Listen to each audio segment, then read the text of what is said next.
Hello friends, स्वागत है आपका अपने यूट्यूब चैनल एग्ज़ाम क्लब में। दोस्तों, आज हम इस वीडियो में कोशिका से रिलेटेड सभी इंपॉर्टेंट क्वेश्चन पर डिस्कस करेंगे। तो वीडियो शुरू करते हैं। दोस्तों, मैं आपको सबसे पहले कोशिका के बारे में यानी कि सेल के बारे में थोड़ा सा बेसिक बताऊंगा। उसके बाद में हम इससे रिलेटेड सभी क्वेश्चन पर डिस्कस करेंगे।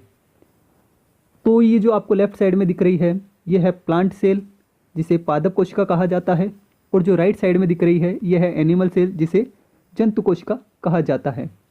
ये जो चारों तरफ डार्क ग्रीन कलर की आपको बॉर्डर दिखाई दे रही है, ये इसे कहते हैं कोशिका भित्ति यानी सेल वॉल। ये सिर्फ पादप कोशिका में ही पाई जाती है, जंतु कोशिका में नहीं पाई जाती है। इसके बाद जो परत आपको दिखाई दे रही है उसे कहते हैं सेल मेम्ब्रेन यानी कोशिका झिल्ली। ये पादप और जंतु दोनों कोशिकाओं में पाई जाती है। कोशिका भित्ति कोशिका का बाह्य आवरण होता है। ये सिर्फ पादप कोशिका में ही पाई जाती है, जो कि सेल्यूलोज की बनी होती है। ठीक है, इसका कार्य इस पादप को मजबूती प्रदान करना होता है, कोशिका को मजबूती प्रदान करना होता है। इसके अंदर जो आपको सेल मेम्ब्रेन दिखाई दे रही है जंतु और पादप कोशिका में, इस सेल मेम्ब्रेन का कार्य है अंदर से इंपॉर्टेंट वस्तु को बाहर न जाने देना और बाहर से हानिकारक वस्तु को अंदर नहीं आने देना। यानी कि ये एक चयनात्मक पारगम्य झिल्ली होती है जिसका यह कार्य होता है। इसके बाद में बात करते हैं जीव द्रव्य की, जिसे हम प्रोटोप्लाज्म कहा जाता है। ये जीव द्रव्य किसी भी कोशिका के, ये जितनी भी आपको पूरी संरचना दिखाई दे रही है ये सारी कोशिका है। इस कोशिका में कोशिका भित्ति जो बाहर की है इसे, और ये जो केंद्रक है इसको छोड़कर जितना भी भाग है ये सारा जीव द्रव्य यानी प्रोटोप्लाज्म कहलाता है। ठीक इसी तरह एनिमल में भी ये जो बाहरी भाग है उसको और इस केंद्रक को छोड़कर संपूर्ण जो भाग है येलो कलर का जो आपको दिखाई दे रहा है ये सारा जीव द्रव्य कहलाता है। आगे बात करते हैं, ये जो आपको ब्लू कलर की संरचना दिखाई दे रही है एंडोप्लाज्मिक रेटिकुलम कहते हैं इसे, अंतःप्रद्रवी जालिका, ये दोनों में होती है। इस पर आधे भाग में राइबोसोम लगे होते हैं, इसीलिए इस आधे भाग को हम रफ एंडोप्लाज्मिक रेटिकुलम कहते हैं, और जिस पर राइबोसोम नहीं लगे होते हैं उसे हम स्मूथ एंडोप्लाज्मिक रेटिकुलम कहते हैं, यानी चिकनी अंतःप्रद्रवी जालिका, और जो रफ है उसे खुरदरी अंतःप्रद्रवी जालिका कहा जाता है। इसमें एक और है, ये माइटोकॉन्ड्रिया, इसे हम कोशिका का पावर हाउस कहते हैं। ये दोनों में होती है, इसमें कार्बोहाइड्रेट का ऑक्सीकरण होता है। इसके अलावा ये न्यूक्लियस है, केंद्रक है, ये जो दोनों में होता है, लेकिन एनिमल कोशिका के अंदर बीचों बीच में होता है, जबकि पादप कोशिका में यह थोड़ा साइड में होता है। इसके अलावा हम पादप कोशिका में बात करें तो क्लोरोप्लास्ट पाया जाता है पादप कोशिका में, जबकि जंतु कोशिका में क्लोरोप्लास्ट नहीं पाया जाता है। ये माइटोकॉन्ड्रिया इसमें भी है, माइटोकॉन्ड्रिया इसमें भी है, जिसे पावर हाउस ऑफ सेल कहा जाता है। हरित लवक का जो काम है भोजन बनाना, और इसके बाद में हम देखते हैं लाइसोसोम। ये लाइसोसोम है जो कि भोजन का पाचन करता है, कोशिका के अवशिष्ट पदार्थों का अवशोषण करता है। इसे आत्महत्या की थैली भी कहा जाता है। ये मुख्यतः जंतु कोशिका में ही पाई जाती है। अब शुरू करते हैं क्वेश्चन। पहला क्वेश्चन है, कोशिका का अध्ययन कहलाता है। इसका सही आंसर है ऑप्शन ए, साइटोलॉजी। कोशिका का अध्ययन साइटोलॉजी कहलाता है। साइटो का मतलब होता है सेल और लॉजी का मतलब होता है टू स्टडी, इसीलिए इस पूरे का मतलब होगा कोशिका का अध्ययन करना। तो कोशिका का अध्ययन कहलाता है ऑप्शन ए राइट हो जाएगा, साइटोलॉजी। चलते हैं नेक्स्ट क्वेश्चन पर। जीवन की सबसे छोटी इकाई है, इसका सही आंसर हो जाएगा ऑप्शन ए, कोशिका। कोशिका को जीवन की सबसे छोटी इकाई कहा जाता है। कोशिका आपस में मिलकर उत्तक बनाती है, उत्तक से अंग बनता है, अंग से अंग तंत्र बनता है जिसे हम बॉडी कहते हैं। इस तरह पूरे शरीर का जो निर्माण है कोशिका से होता है। प्रत्येक अंग की अलग अलग कोशिका होती है और प्रत्येक कोशिका का अपना अलग कार्य होता है। चलते हैं नेक्स्ट क्वेश्चन पर। प्रोटीन की फैक्ट्री किसे कहा जाता है? तो अभी मैंने बताया प्रोटीन की फैक्ट्री राइबोसोम को कहा जाता है। प्रोटीन की फैक्ट्री यह प्रोटीन संश्लेषण का प्लेटफॉर्म भी है, इसे प्रोटीन संश्लेषण का प्लेटफॉर्म भी कहा जाता है क्योंकि ये प्रोटीन निर्माण का कार्य करता है। इसकी खोज जी.ई. पेलाडे ने की थी। राइबोसोम की खोज जी.ई. पेलाडे ने की थी, ये भी आप याद रखिए। चलते हैं नेक्स्ट क्वेश्चन पर। कोशिका का रसोई घर किसे कहा जाता है, या पादपों का रसोई घर किसे कहा जाता है? तो हरित लवक को, जिसे हम क्लोरोप्लास्ट भी कहते हैं, इसे पादप कोशिका का रसोई घर भी कहा जाता है। इसका मुख्य अवयव होता है क्लोरोफिल। क्लोरोफिल इसका मुख्य अवयव होता है जिसमें मैग्नीशियम धातु पाई जाती है। ये सूर्य की उपस्थिति में तथा कार्बन डाइऑक्साइड और जल के संयोग से भोजन का निर्माण करता है, और ये भोजन के साथ में यानी ग्लूकोज के रूप में भोजन का निर्माण करता है, साथ में ऑक्सीजन प्रोड्यूस करता है। चलते हैं नेक्स्ट क्वेश्चन पर। कोशिका का पावर हाउस किसे कहा जाता है? तो इसका सही आंसर होगा ऑप्शन सी, माइटोकॉन्ड्रिया को कोशिका का पावर हाउस कहा जाता है। इसकी खोज, माइटोकॉन्ड्रिया की खोज अल्टमैन ने की थी, और इसका नाम, माइटोकॉन्ड्रिया जो नाम है वो बेंडा ने दिया था। बेंडे नाम का साइंटिस्ट था, उसने इसका नाम दिया माइटोकॉन्ड्रिया। माइटोकॉन्ड्रिया जो है कार्बोहाइड्रेट का ऑक्सीकरण करता है और एटीपी के रूप में ऊर्जा का स्टोरेज करके रखता है। चलते हैं नेक्स्ट क्वेश्चन पर। बायोलॉजी शब्द किन शब्दों से मिलकर बना है? तो इसका सही आंसर होगा option D, BIOS plus logos. जो बायोलॉजी शब्द है ये दो शब्दों से मिलकर बना है, बायोस प्लस लोगोस। बायोस का मतलब होता है लाइफ या लिविंग, लोगोस का मतलब होता है टू स्टडी।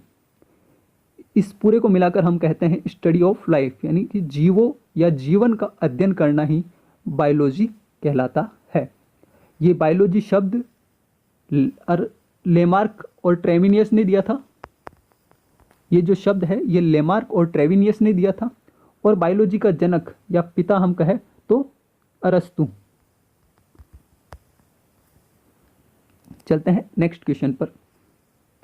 अरस्तु जनक है, तो अरस्तु जीव विज्ञान का भी जनक है, जंतु विज्ञान का भी जनक है, इसलिए ऑप्शन हो जाएगा इसका डी, राइट। ए और बी दोनों। अरस्तु को जीव विज्ञान का और जंतु विज्ञान का यानी बायोलॉजी और जूलॉजी दोनों का जनक कहा जाता है। अरस्तु को साइंस का जनक भी कहा जाता है, साइंस का पिता भी कहा जाता है। चलते हैं नेक्स्ट क्वेश्चन पर। क्वेश्चन नंबर 3, जूलॉजी शब्द किन शब्दों से मिलकर बना है? तो इसका सही आंसर होगा ऑप्शन बी, जू प्लस लोगोस। जू का मतलब होता है जंतु, लोगोस का मतलब होता है टू स्टडी, यानी जंतुओं का अध्ययन करना ही जूलॉजी कहलाता है। जूलॉजी का जनक या पिता हम कहें तो अरस्तु। अभी मैंने बताया था जूलॉजी का जनक अरस्तु है। अरस्तु ने एक बुक लिखी थी जूलॉजी पर, हिस्टोरिया एनिमलियम, जिसको हम हिस्टोरिया एनिमलियम, जिसे हम जंतु इतिहास भी कहते हैं। चलते हैं नेक्स्ट पर। सर्वप्रथम कोशिका की खोज किसने की? इस क्वेश्चन को आप ध्यान से समझना। इसमें लिखा है सबसे पहले कोशिका की खोज किसने की, तो इसका सही आंसर होगा ऑप्शन बी, रॉबर्ट हुक ने। रॉबर्ट हुक ने 1665 में मृत अवस्था में जो पेड़ की छाल है, कॉर्क है, उसकी खोज की थी। एक्चुअल में इसने कोशिका की खोज न करके कोशिका भित्ति को देखा था। इसने मृत अवस्था में सबसे पहले कोशिका की खोज की थी। यदि यही सवाल आपसे इस तरह से पूछ लिया जाए कि सजीव अवस्था में कोशिका की खोज किसने की, तो उसका सही आंसर होगा एंटोनी वॉन ल्यूवेनहॉग ने।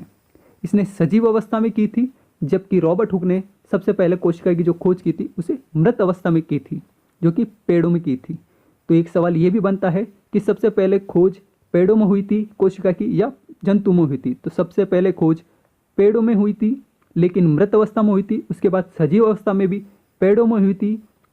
पेड़ में भी प्याज की कोशिका की खोज सबसे पहले हुई थी सजीव अवस्था में, जो एंटोनी वॉन ल्यूवेनहॉग ने की थी। और जंतुओं में सबसे पहले दांतों की कोशिका की खोज हुई थी सजीव अवस्था में, एंटोनी वॉन ल्यूवेनहॉक ने ही की थी। चलते हैं नेक्स्ट क्वेश्चन पर। पादप की कोशिका भित्ति किसकी बनी होती है? तो जो ये आपको इमेज में दिख रही है ग्रीन कलर की, यही कोशिका भित्ति होती है जो कि सेलुलोज की बनी होती है। कवक की कोशिका भित्ति काइटिन की बनी होती है, ये ध्यान रखिए आप। चलते हैं नेक्स्ट क्वेश्चन पर। अंत्यप्रदयी जालिका यानी एंडोप्लाज्मिक रेटिकुलम की खोज किसने की? तो ऑप्शन डी, पोर्टर ने एंडोप्लाज्मिक रेटिकुलम की खोज की थी। कहीं पर आपको नाम पोर्टर एंड क्लाड भी मिल सकता है। चलते हैं नेक्स्ट क्वेश्चन पर। इसके बारे में थोड़ा और बताऊं तो अंत्यप्रदयी जालिका की खोज पोर्टर ने की थी। इसे कोशिका का कंकाल तंत्र या झिल्लियों का तंत्र भी कहा जाता है। इसका मुख्य कार्य है कोशिका को मजबूती प्रदान करना। इस पर राइबोसोम लगे होते हैं। जिस जगह राइबोसोम लगे होते हैं उसको हम रफ एंडोप्लाज्मिक रेटिकुलम कहते हैं, और जिस भाग पर राइबोसोम नहीं लगे होते हैं उसे हम स्मूथ एंडोप्लाज्मिक रेटिकुलम कहते हैं। फूलों का रंग किस वर्ण के कारण होता है?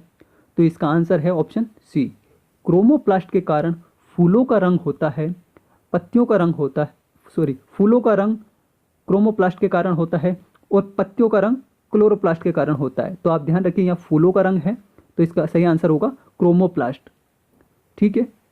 ल्यूकोप्लास्ट भोजन संचय का काम करता है, ये जड़ों में पाया जाता है।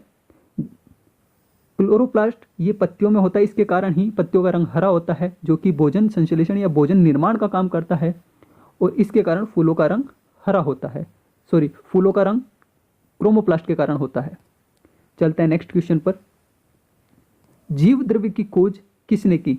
ऑप्शन बी सही होगा, दुजार्डिन ने जीव द्रव्य की खोज की थी। इसका ये जो नाम है जीव द्रव्य, जिसे हम प्रोटोप्लाज्म भी कहते हैं, ये नाम पुरकिंजे ने दिया था। चलते हैं नेक्स्ट क्वेश्चन पर। माइटोकॉन्ड्रिया की खोज किसने की?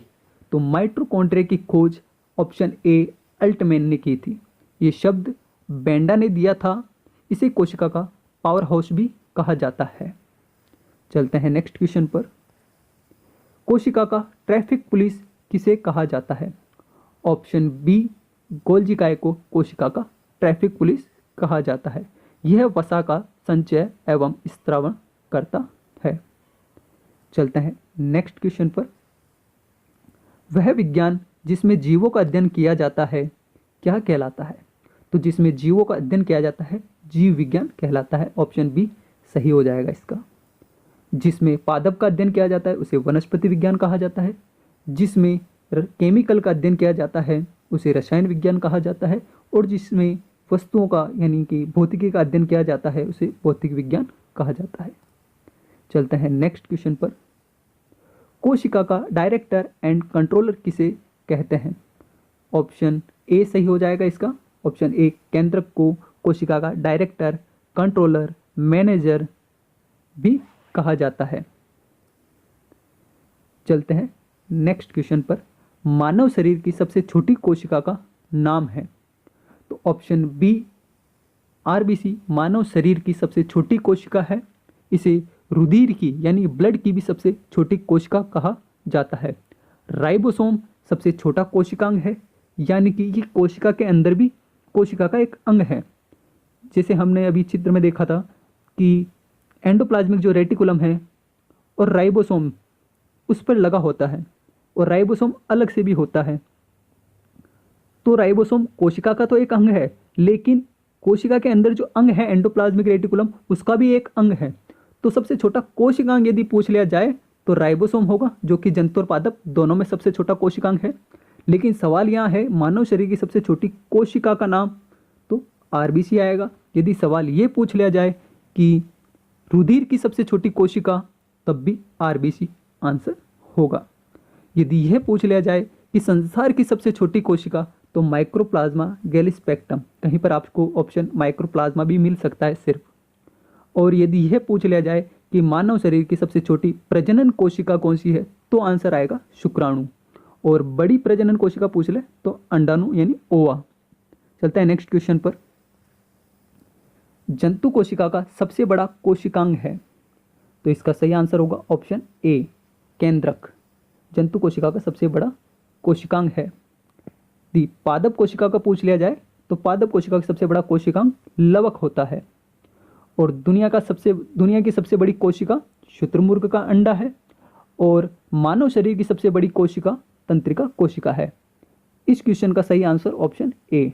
चलते हैं नेक्स्ट क्वेश्चन पर। सेंट्रोसोम तारक काय की खोज किसने की थी?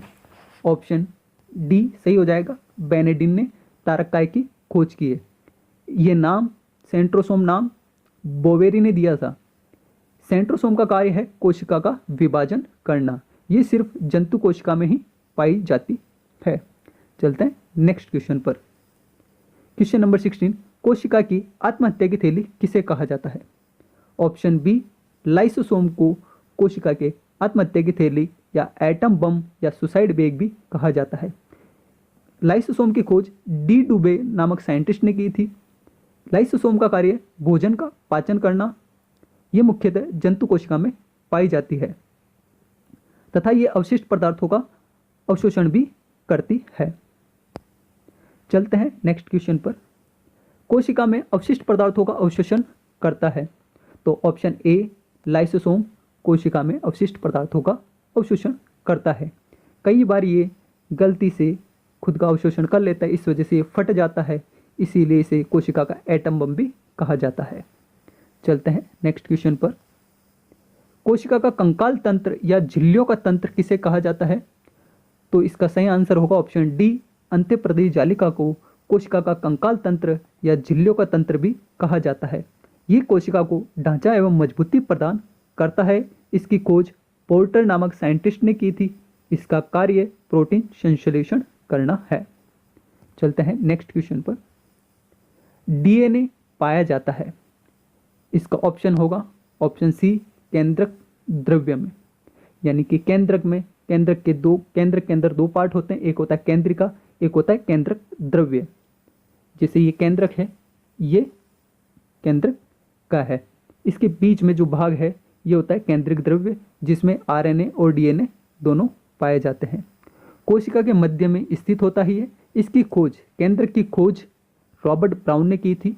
इसे कोशिका का कंट्रोलर, डायरेक्टर, मैनेजर और कोशिका का मस्तिष्क भी कहते हैं। ये जंतु कोशिका में बीचों बीच में होता है और पादप कोशिका में ये थोड़ा साइड में होता है। चलते हैं नेक्स्ट क्वेश्चन पर। चुकंदर का रंग किस वर्णी लवक के कारण होता है? लवक 3 प्रकार के होते हैं, हरित लवक, वर्णी लवक, अवर्णी लवक। वर्णी लवक रंग प्रदान करता है, अवर्णी लवक भोजन का स्टोरेज करता है जो जड़ों में पाया जाता है, और हरित लवक पत्तियों में पाया जाता है जो कि भोजन निर्माण का काम करता है, जिसे पादप का रसोईघर भी कहा जाता है। तो ये सवाल ये है कि चुकंदर का रंग किस वर्णी लवक यानी किस क्रोमोप्लास्ट के कारण होता है? तो ऑप्शन सी जेंथोसाइनिन के कारण चुकंदर का ऑप्शन डी बिटानिन के कारण चुकंदर का रंग होता है। बैंगन का रंग जेंथोसाइनिन के कारण होता है, गाजर का रंग कैरोटीन के कारण होता है, और टमाटर का रंग लाइकोपिन के कारण होता है। तो इसका सही आंसर होगा ऑप्शन डी बिटानिन। चलते हैं नेक्स्ट क्वेश्चन पर। कोशिका का मस्तिष्क किसे कहा जाता है? तो ऑप्शन ए सही हो जाएगा, केंद्रक को कोशिका का मस्तिष्क कहा जाता है। इसे कंट्रोलर, डायरेक्टर, मैनेजर भी कहते हैं। इस केंद्र की खोज सबसे पहले रॉबर्ट ब्राउन ने की थी। चलते हैं नेक्स्ट क्वेश्चन पर। भोजन का पाचन करता है। तो भोजन का पाचन ऑप्शन ए लाइसोसोम करता है, यह अवशिष्ट पदार्थों का पाचन भी करता है। लाइसोसोम की खोज डी डुबे ने की थी। इसे एटम बम भी कहा जाता है, या सुसाइड बैग भी कहा जाता है, आत्महत्या की थैली भी कहा जाता है। नेक्स्ट क्वेश्चन है, क्लोरोफिल में कौन सी धातु पाई जाती है? तो क्लोरोफिल ये क्लोरोप्लास्ट में यानी हरित लवक में पाया जाता है क्लोरोफिल। तो इसमें मैग्नीशियम धातु होती है। इसका सही आंसर बी। चलते हैं नेक्स्ट क्वेश्चन पर। एक कोश के जीव है। अमीबा और पैरामीशियम दोनों ही एक कोश के जीव है। इसका सही आंसर होगा ऑप्शन सी। एक कोश के जीव का मतलब है कि इनकी सभी कार्य एक कोशिका ही करती है। ये कभी नहीं मरने वाला जीव है अमीबा पैरामीशियम। ये अपने शरीर का पुनः यानी अपने वंश, ये कभी नहीं मरती है, ये अपनी उत्पत्ति स्वयं बार बार करती रहती है। लास्ट क्वेश्चन, कैरोलस लिनियस द्वारा लिखी पुस्तक का नाम है। तो option A Systema Naturae Carolus Linnaeus द्वारा लिखी गई पुस्तक का नाम है, जिसमें इसने द्विनाम पद्धति के बारे में बताया है। हिस्टोरिया एनिमलियम अरस्तु द्वारा लिखी गई पुस्तक का नाम है। हिस्टोरिया प्लांटियम थियोफ्रेस्टस, जिसे पादप विज्ञान का यानी वनस्पति विज्ञान का जनक भी कहते हैं, के द्वारा लिखी गई पुस्तक है हिस्टोरिया प्लांटेरम, जिसमें पादपों के बारे में बताया गया है।